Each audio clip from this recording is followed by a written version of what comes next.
Christmas ദിനത്തിൽ തെരുവു മക്കളെ ഊട്ടുന്ന ജേക്കബിന്റെ സബരിക്ക് 3 പതിറ്റാണ്ടിന്റെ തിളക്കം. പതിവ് തെറ്റിക്കാതെ ഇത്തവണയും ജേക്കബിന്റെ വീട്ടുമുറ്റത്ത് കേക്ക് മുറിച്ചും ആടിയും പാടിയുമാണ് 350ഓളം വരുന്ന തെരുവു മക്കൾ ക്രിസ്മസ് ആഘോഷിച്ചത്.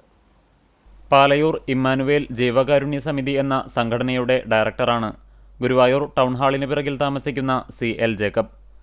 കഴിഞ്ഞ 30 വർഷമായി ജേക്കബ് ക്രിസ്മസിന് വീട്ടുമുറ്റത്ത് വലിയ പന്തലൊരുക്കി തെരുവുമക്കളെ ക്ഷണിക്കും.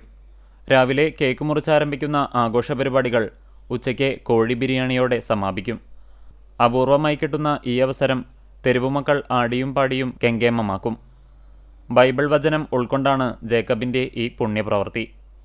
തെരുവിൽ അവശതയനുഭവിക്കുന്നവർക്കും ജേക്കബ് അത്താണിയാണ്. ഇത്തരക്കാരെ കുളിപ്പിച്ച് വൃത്തിയാക്കി ആശുപത്രികളിലും തുടർന്ന് അഗതി മന്ദിരങ്ങളിലുമാക്കും. 1000ഓളം പേർക്ക് ഇത്തരത്തിൽ ആശ്വാസമേകിയിട്ടുണ്ട്. മെൽബൺ രൂപത പ്രഥമ മെത്രാൻ മാർ ബോസ്കോ പുത്തൂർ ഇത്തവണത്തെ ആഘോഷ പരിപാടികൾ ഉദ്ഘാടനം ചെയ്തു. പാലയൂർ പള്ളി വികാരി ഫാദർ ഡേവിസ് കണ്ണമ്പുഴ ഭക്ഷണം ആശീർവദിച്ചു.